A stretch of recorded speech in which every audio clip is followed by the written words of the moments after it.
Hello everyone, this is Amrita and you're watching Techsathi. We are back with yet another review video, and this time we are going to review the Vivo V23 5G. We used this device for about 3 weeks and it has been an absolute adventure.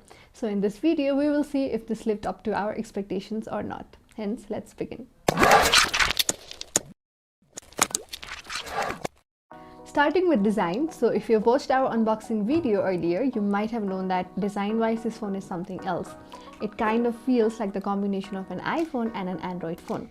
It has a metal framing on its sideways and somewhat of a matte finish in the back. Even the fact that the phone's rear is encased in a glass is a highlight because we've been so used to seeing plastic-bodied phones.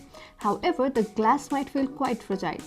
Also, what makes it unusual is its color-changing back design. The golden color variant is a fun one to have. Also, it feels very lightweight and the design has a comfortable grip for hold. Moving on to display, I think this is where the V23 lacks the most.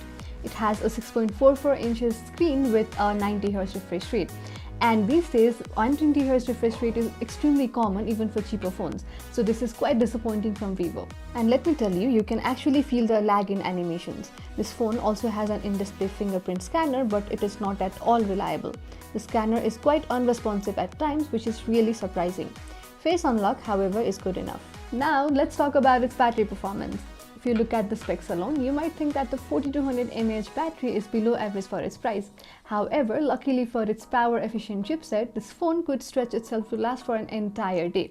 If you do not use this device heavily, it might last you for almost 2 days. As far as charging is concerned, the 44-watt charger is again a plus point.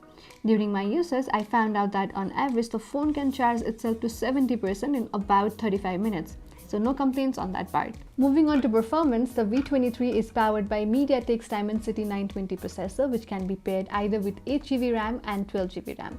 This one we used was of 8GB RAM and 128GB storage variant. Despite the cheaper chip, there is still support for 5G connections. While there is no support for the latest Wi-Fi 6, the inclusion of Bluetooth 5.2 is probably more important, improving performance for wireless headphones.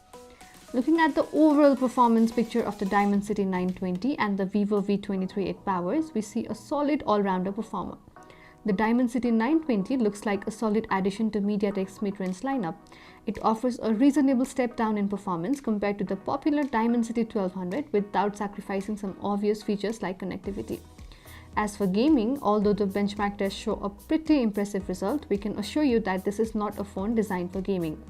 If you mostly use your phone for social media, the camera, and more casual gameplay, there is little to worry about here. The V23 runs smoothly and has shown no signs of lag or stuttering the entire time.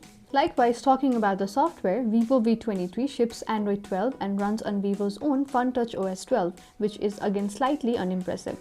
The phone is packed with a lot of pre-installed apps which are super unnecessary.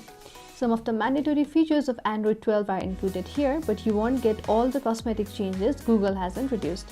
But this phone provides the new privacy dashboard and alerts when the camera or microphone are in use.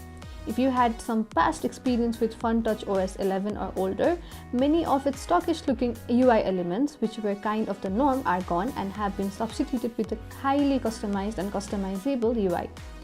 The phone allows you to turn on an always-on display, and it gives you plenty of options to tinker with. A wide selection of animations, clock styles, colors, and backgrounds. Now talking about the camera, well, if I'm being very honest, Vivo has always had winning point in terms of cameras, and the latest V23 is no less. Talking about the camera department, Vivo has heavily invested in this series too. The phone has a pair of dual-tone LED lights hidden in the left and right top corners above the display, and these make your selfies look bright and clear at all time. The main 50MP selfie camera can go up to 4K at 30 FPS, so for mini vlogging, it is not a bad option after all. Alongside the potent main selfie, you can also get an 8MP ultra-wide, which however is not a really good option. Talking about rear cameras, it has a triple camera setup on its back and the 64MP main camera, the 8MP ultra-wide and the 2MP macro lens. All of them do a decent job. Check out the images and video samples on the screen for your reference. Under broad daylight, the images are crisp, but sometimes the color tone does not look natural.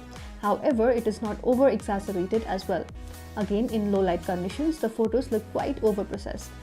There is a portrait mode on the V23 as well.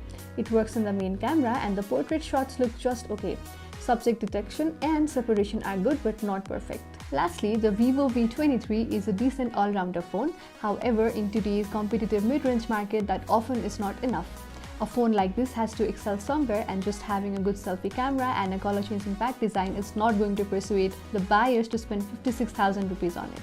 The Vivo V23 certainly is not a bad phone, but it does not do enough to outpace some impressive competition and falls short exactly where it should be the strongest. Alright guys, that was it for today's video. If you like this video, do not forget to give us a thumbs up and do not forget to comment what you think of the phone in the comment section down below. Bye bye and see you in the next video.